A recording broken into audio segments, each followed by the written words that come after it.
ইতিহাসের পাতায় দেখা যায়, যারা একদিন মানুষজনের চোখে নির্বোধ ছিল, ঠিক তারাই পরবর্তীতে হয়েছে সবচেয়ে বুদ্ধিমান ও সফল মানুষ।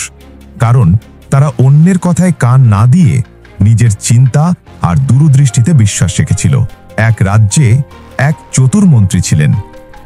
রাজার দরবারে তার পরামর্শ ছাড়া কোনো গুরুত্বপূর্ণ সিদ্ধান্ত হতো না, তাই দরবারের অন্যরা তাকে গোপনে হিংসা করত।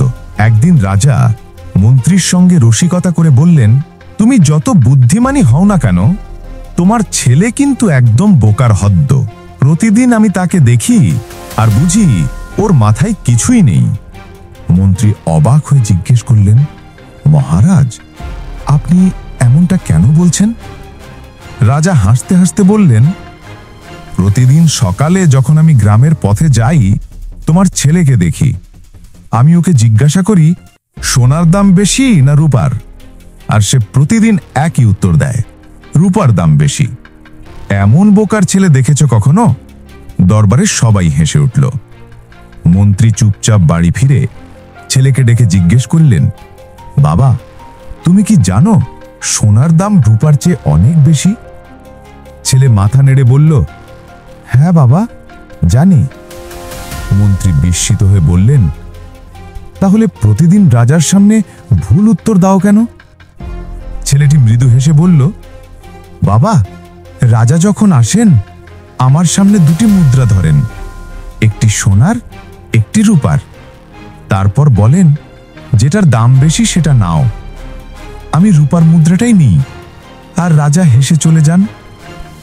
মন্ত্রী অবাক হয়ে বললেন, কিন্তু সবাই তো তোমাকে বোকা ভাবে। ছেলে শান্তভাবে উত্তর দিল, বাবা, তারা হাসুক, আমি তো জানি আমি কি করছি। যদি আমি একদিন সোনার মুদ্রা তুলে নিই, রাজা বুঝবেন আমি বুদ্ধিমান হয়ে গেছি। তারপর আর কোনোদিন মুদ্রা দেবেন না। আমি বরং প্রতিদিন একটি রূপার মুদ্রা নিতে চাই, যাতে ধারাবাহিকভাবে উপকার পাই। মন্ত্রী স্তব্ধ হয়ে গেলেন। তিনি বুঝলেন, লোকের চোখে যাকে নির্বোধ মনে হয়, বাস্তবে সেই হতে পারে প্রকৃত জ্ঞানী। কারণ বুদ্ধিমান হওয়া মানে শুধু চালাক দেখানো নয়, বরং সঠিক সময়ে সঠিক সিদ্ধান্ত নেওয়া।